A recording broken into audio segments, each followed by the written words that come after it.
In today's video, we are going to show you how to allow participants to join a Zoom meeting before the host, which is perfect for teachers, team meetings, or webinars where you want attendees to enter early. Let's begin. Now, the first thing that you need to do is open your Zoom account. If you're using the Zoom application, I want you to hover to the top right corner where you can see your profile icon and go to the settings.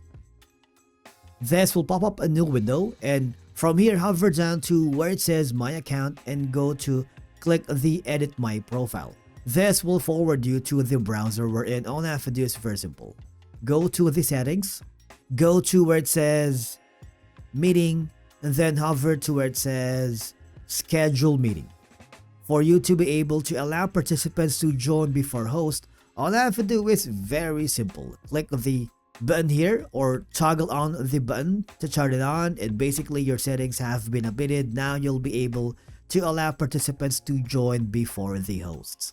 Okay? And basically that's it for today's video. If you found it helpful, do not forget to hit the like button, subscribe, and we will see you again in the next one.